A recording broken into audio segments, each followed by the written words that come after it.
أخويا اللي بالإعدادي تحداني تحدي، قال هدى أتحداك تسوين أكلة بدون دجاج وبدون لحم وتكون ما مطروقة حتى تساعدني على الدراسة، وأكيد أني قبلت التحدي، سويت الأكلة بدون دجاج وبدون لحم ومن صدق صدمت بيها. فنبدي بالمكونات ونقول بسم الله. بالأول نحضر الصوص، وراح نحتاج 4 ملاعق كبيرة من الزبادي، وملعقتين كبيرة من الراشي الطحينة، ونصف عصير ليمونة. هسه نضيف مجموعة من التوابل وراح أكتبها لكم كلها أسفل الفيديو. نبدي نخلطهم، وصار الصوص جاهز، لازم يكون بهذا القوام. هسه نحضر الحشو، راح نحتاج علبتين من الحمص المسلوق، وطبعا لازم نصفيه من المي مالته تماما، وعلبة واحدة من الفول اللي هي الباقلة. وهنا عندي مجموعة من التوابل راح أكتبها لكم كلها أسفل الفيديو. وهسه نهرسهم.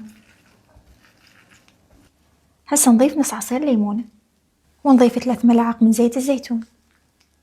راح نحتاج خبز التورتيلا.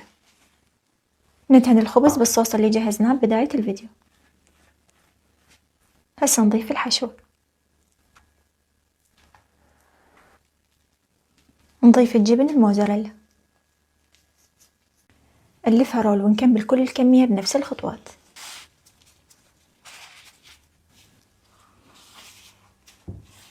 ندهن الوجه بنفس الصوص. وهسه على الوجه راح أضيف موزاريلا مع شيدر.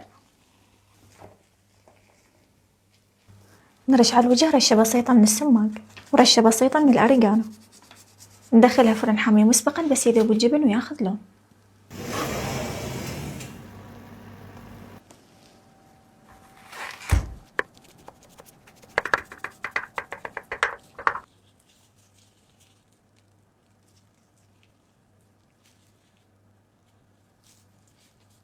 يعني ايش قد ما أقول طيب على هاي الأكلة أبقى مقصرة في حقها. أتمنى تجربوها لأن صدق تستاهل، وبالعافية.